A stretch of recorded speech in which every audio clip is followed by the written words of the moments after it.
Hello and welcome. My name's Joanne Maxwell and I'm a specialist bereavement counsellor working here at Springhill Hospice in Rochdale.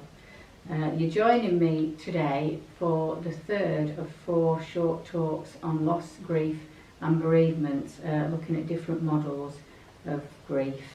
So today's model is the dual process model of coping with loss.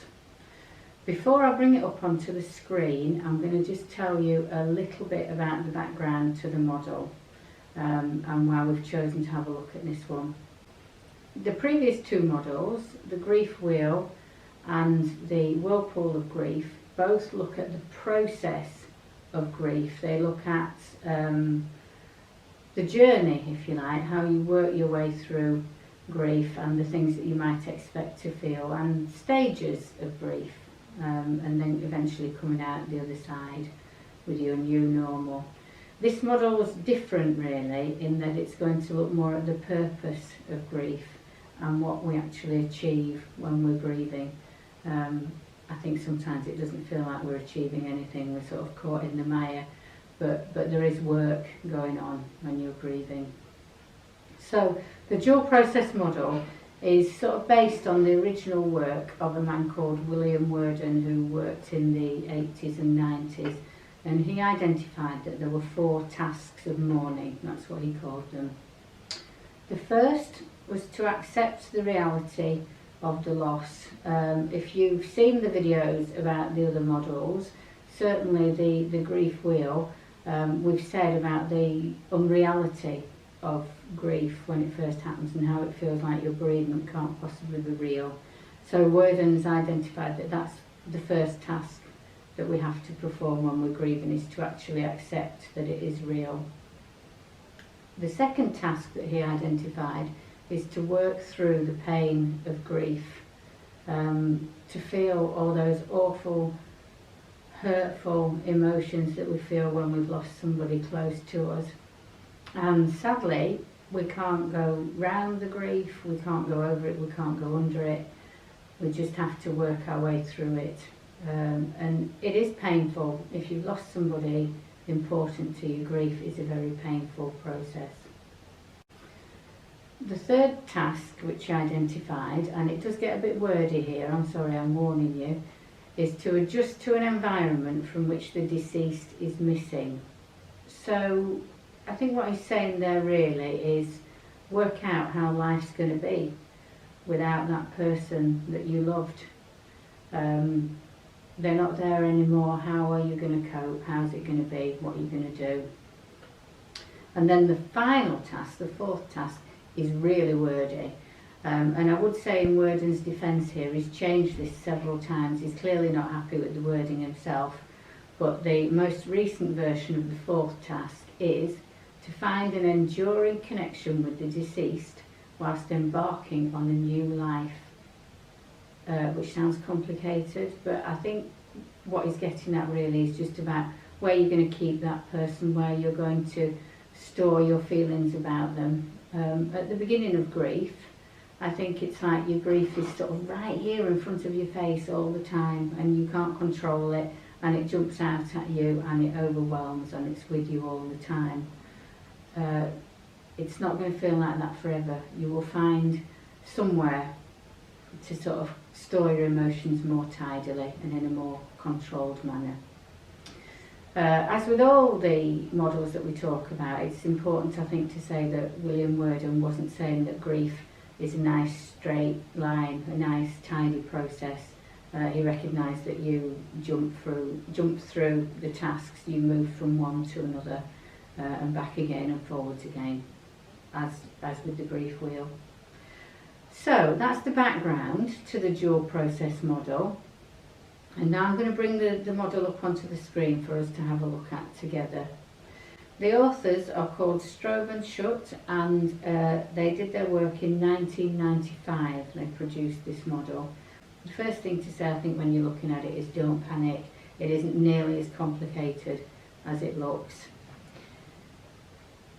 If we look, there's a sort of big egg, a big oval, and within it there are 2 smaller ovals.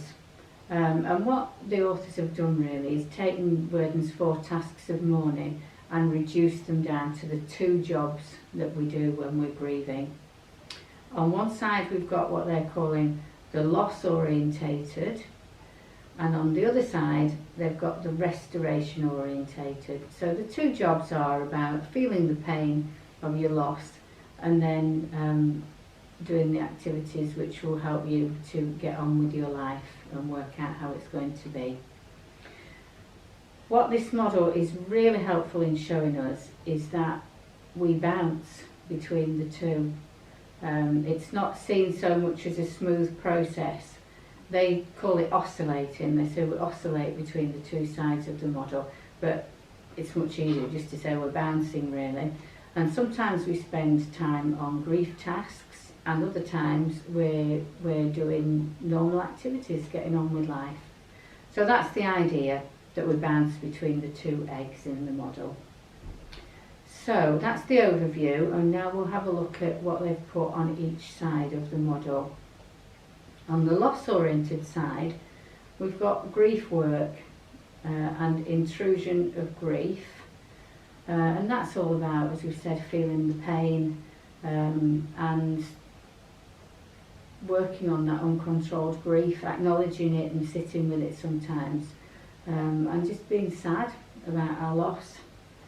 And then we have breaking bonds and ties, working out how we're going to separate ourselves from the person that we've lost.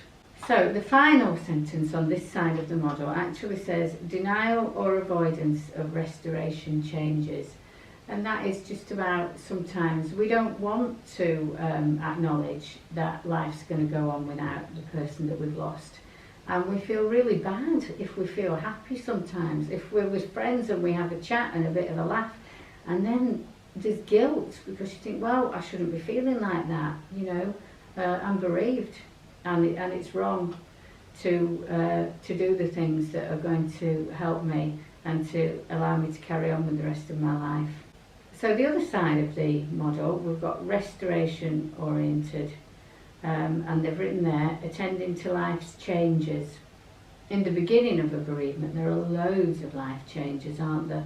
A big bereavement, if you've lost a life partner, particularly, there will be all sorts of things that are different, and there's lots to do. You know, you've got a funeral to arrange, you've got maybe finances to work out, solicitors to see, all those busy things that happen when you're newly bereaved.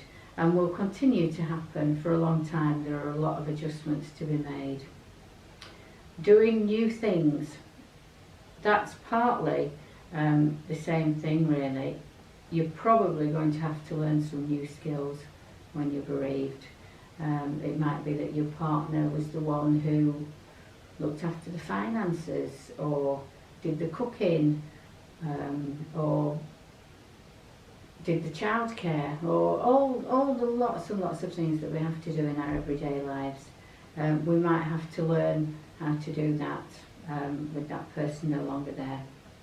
And then distraction from grief, which is about those moments really where I think when you've been bereaved, you get points where you just think, do you know what, I'm fed up with being sad.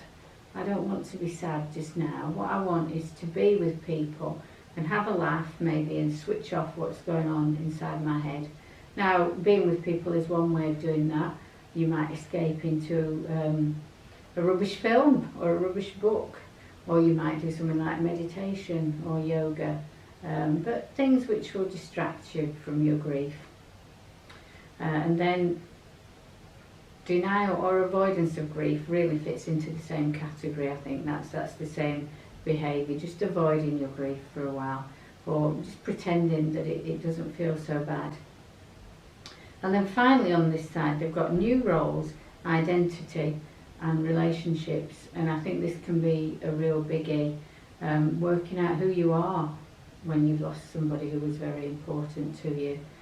If you're a wife and your husband dies, are you still a wife? If you're a mother or a father and you lose an only child, are you still a parent? There are some big questions to be asked when somebody dies, And quite often a lot of our identity is defined by the people around us and our roles. There will be some working out needs to be done to sort of find out who you are now that you've lost this person. So that's the dual process model, and I'm just going to take that down off the screen now.